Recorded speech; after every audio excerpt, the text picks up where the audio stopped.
Hello, Sacred Ones, and welcome to a new week. Wow, I have been journeying through my own underworld here as I have been forced to be still. Many weeks ago, I talked about how we were moving into this yin part of the year, and this is a time to slow down, where the light is becoming smaller and smaller and smaller, and it will get the smallest by the winter solstice, so it's decreasing.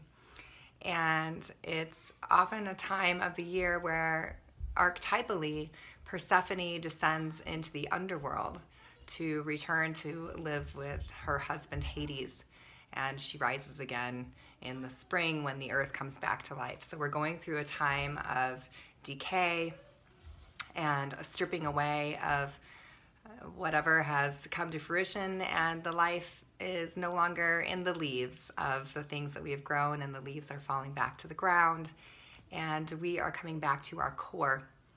Persephone's name is also core in the Greek, and I've been thinking a lot about this as I strip away a lot of extra stuff in my life as I've been wrestling with just not feeling well. I don't have the energy. And oftentimes we can judge ourselves, and I'm becoming very mindful of that critical voice in me, judging. Why aren't you doing more? Why aren't you getting more things done? What about this, and this? And that is a part of ourselves that we can really become enslaved to.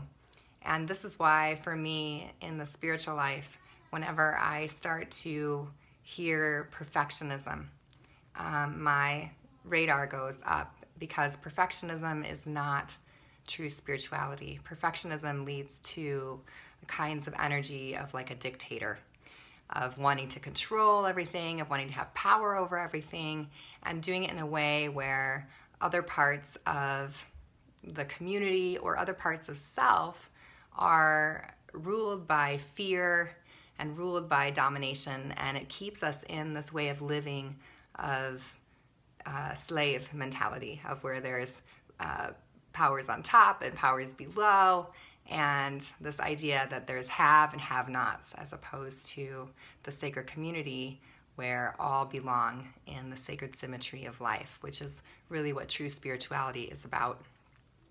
So as I've been noticing this critical voice that still has too much power in my life, I have been reminded again of the core of what is most important.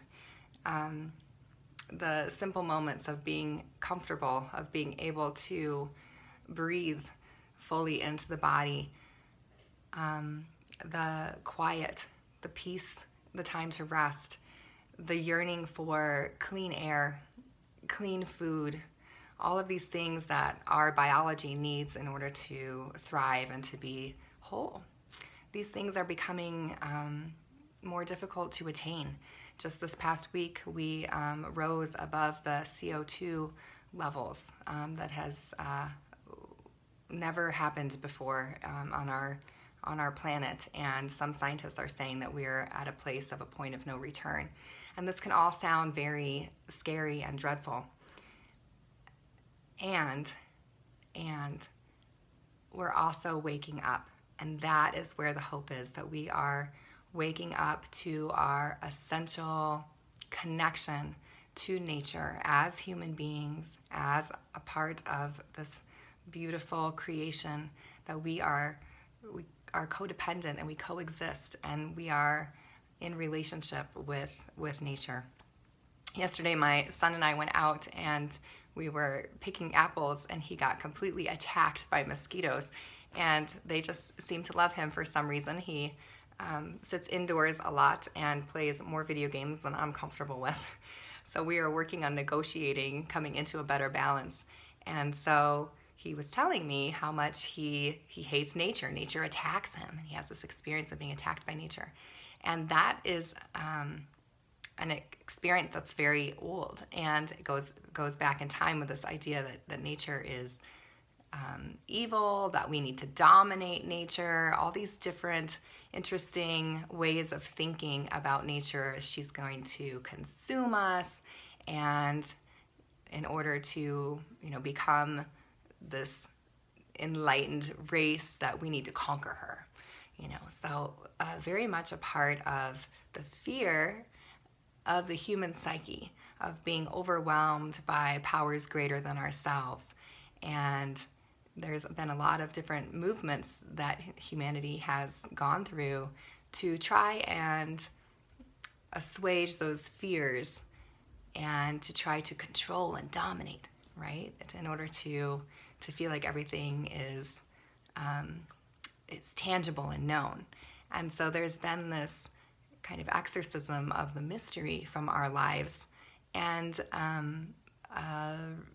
a way of being that understands that we are in relationship with the mystery. We are in relationship with something that is greater than ourselves, because we are all intrinsically a part of that beautiful whole. Each of us holds a space, a sacred space in the hologram of life, and what is true at a very small level is also true at a very large and macro level. And so we are out of balance with nature. And I was having this conversation with my son about, yes, when the animals are losing their natural environment, when there's less oxygen in the air, when there's less space for nature to thrive, then nature gets out of balance too. And the animals are, they are frustrated. They are acting out. They are being more aggressive. So we have these moments right now. We are here to help wake up and to return to that sacred balance of living in harmony with our environment rather than trying to dominate and control it. So psychologically, the dominating and controlling energy that is coming out has to do with trauma. So there's a beautiful book that I worked through for many years with a therapist called The Inner World of Trauma by Donald Kalshed, and it talks about the archetypal defenses of the human spirit. And when there is a energy within us that is coming up to control and to dominate, the other side of that is that this energy is doing this on behalf of the soul. It's trying to protect the soul from trauma. It's trying to protect the human host of the soul from further injury. So to look around the world and to see within ourselves this controlling and dominating energy, and to see it rising in dictators, because it's as within, so without. So these things don't just happen in isolation. If we are seeing the rise of these kind of dictator personalities, it's a clue to turn inward and to also see the ways in which we are dictating and dominating ourselves, and allowing that energy to mirror within and without. So how do we begin to heal this energy? How do we begin to restore it and bring it back into balance? This has been a lifetime work for me, and it is still in process. And for me, it begins by noticing where I'm getting too perfectionistic, where I'm trying to control things that are beyond my control, and where I am also becoming more subservient to powers that appear to be greater than myself, or that appear to come with all of the answers. So I was very susceptible to this as a child, and I was brought up in more conservative circles of Christianity. And I was a military child. I moved around the country a whole lot, so I experienced a lot of different voices within those communities. And the motif that really hooked me as a child was this idea that Jesus was going to come and save me.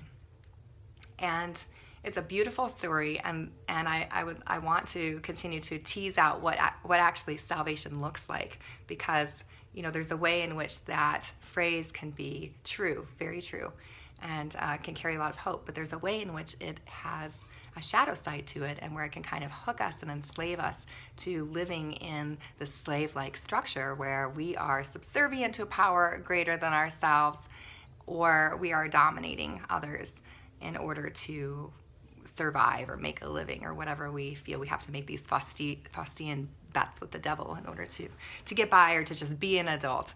But the way that hooked me was it continued to postpone my growth and the expansion of my soul, and it made me feel as a little girl that salvation was going to come from outside of me, that somebody else knew better for myself and for my life what was best for me. And so I continued to put myself in relationships with people where they were out of balance, where I adored somebody else, a boyfriend, more than I adored myself. And I was willing to give away my power and surrender my truth and my voice because somebody else was supposed to save me. Somebody else was supposed to love me. Somebody else was supposed to ride in on a white horse. And this, I'm learning, is also such an entrapment for men because, and I don't want to just say men, but maybe for this masculine energy, because we all do this dance, men and women, and the gender doesn't matter, but it's the energy that I'm talking about. So when, we all want to be helpful, right? We all want to do something to really help somebody else. But when we start wearing that savior role, and we start wearing that, I'm going to help, I'm going to fix things, I'm going to make things better, we do it often at the expense of ourself as well. So a lot of people who are in ministry, I did work in ministry for many years, or who do advocacy work, people like this can also get stuck in these positions where I am helping everybody else, and yet I am completely drained, and nobody is helping me. And we feel unseen, and we feel like we are giving and giving and giving. And we get stuck in, again, another kind of system that keeps energy enslaved rather than empowering and truly using energy to heal and create wholeness. When we are allowing ourselves to be stuck in these relationships of obligation. So obligation tends to not always work at the service of soul. And this is where Persephone's story of going into the underworld is so important for us to understand, because we have created in our minds this idea that this is good and this is evil. So like the evil dictators and, the helpless people, or, the activists and, the poor people who really need our help, So we have all these imbalances, and we label them as like, this is good and this is bad. And once things are labeled with good and bad, it becomes really difficult to incarnate the opposite of that pole within ourselves, because we swing to one pole and we think, for me, it was about power. Power became this thing that in my mind was bad because I had seen it abused. And so I was, and am still struggling to really step into my power and to enjoy the feeling of being powerful, because I've experienced people abusing their power and using it in a bad way. But that doesn't make power as an energy in and of itself intrinsically evil. It doesn't make power intrinsically bad. It just means that it can go both ways. And so with everything has a light side and a dark side. Everything has the pole. And the challenge as we grow in our consciousness is to hold the center of that, and to hold the middle, and to see very clearly the way through. And I would call even the center of the poles portals, that they are like these golden threads, these tunnels that connect us to the divine. And the picture of Jesus on the cross has often been used to talk about spanning the opposites of his outstretched arms, and it's rooted in the earth and grounded, and he's holding this tension of opposites.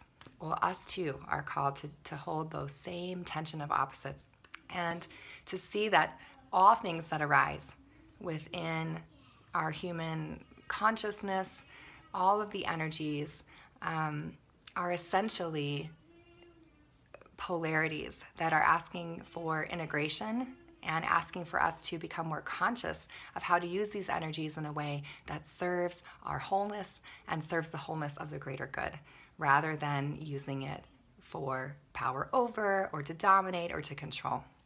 So as I began to really become more aware of this, my aversion to this inner dictator, as I was sick, I realized how difficult it was for me to tap into this more nourishing energy, this mothering energy, to say, oh, am sick right now. I need rest. I need nutritious food. I need to take it easy and to really accept nourishment. That I feel is in some ways taboo in our culture, right? We're just like, gotta go, go, go and work hard and, don't be lazy and all of this stuff. And we do this at the expense of the soul and at the expense of the body.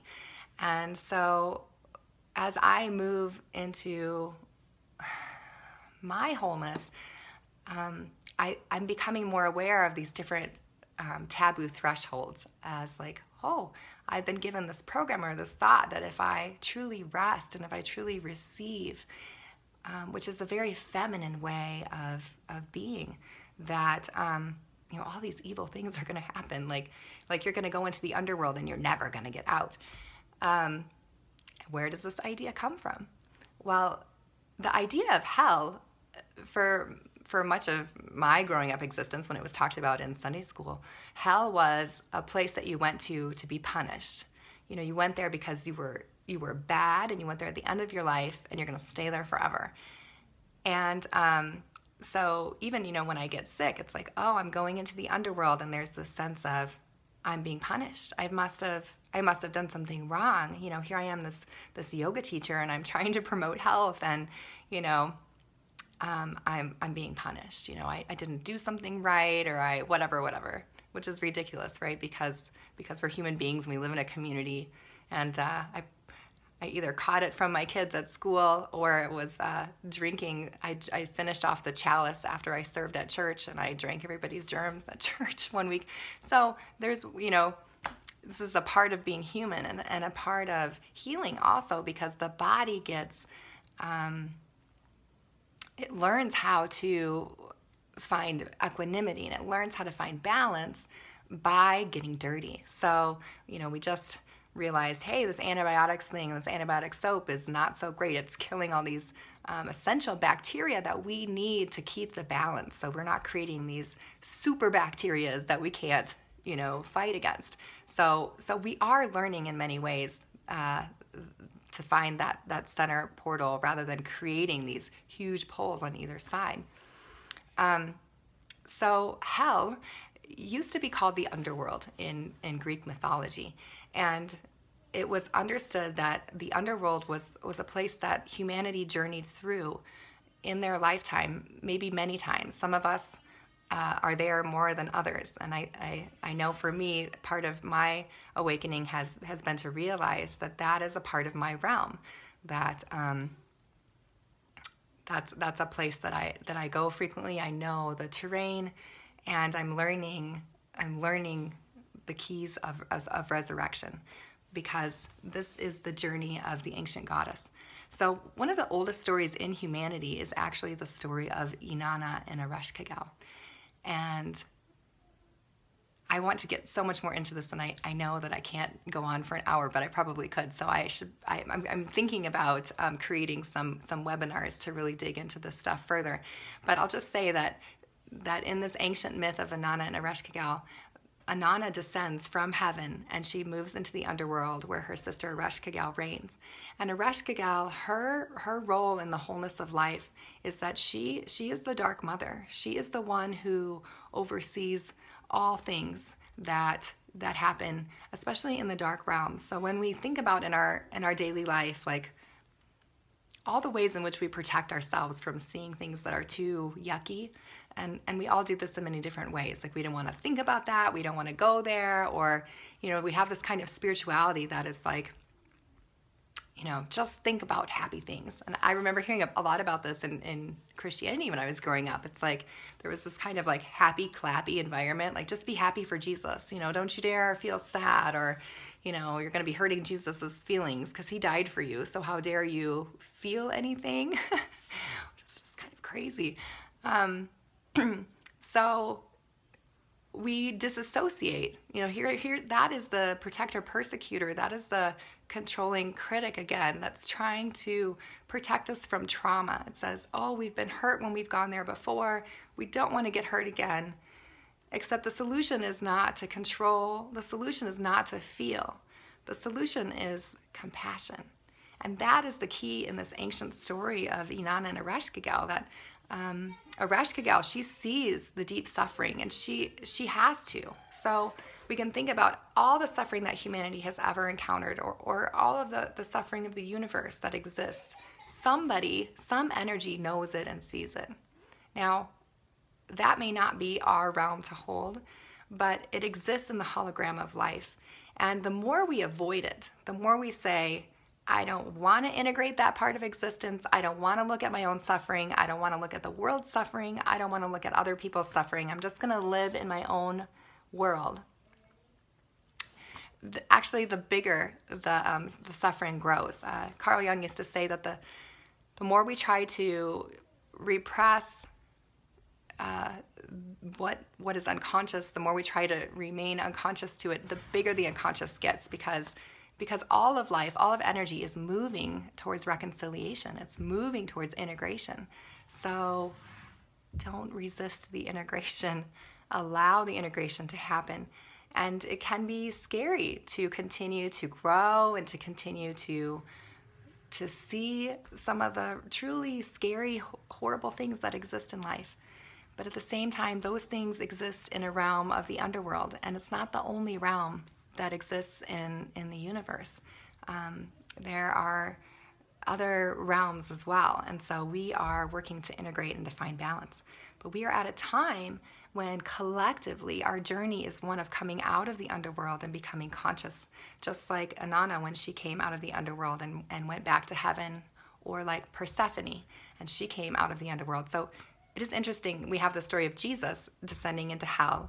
I believe it's in Enoch where this tradition comes from, and that he was risen again.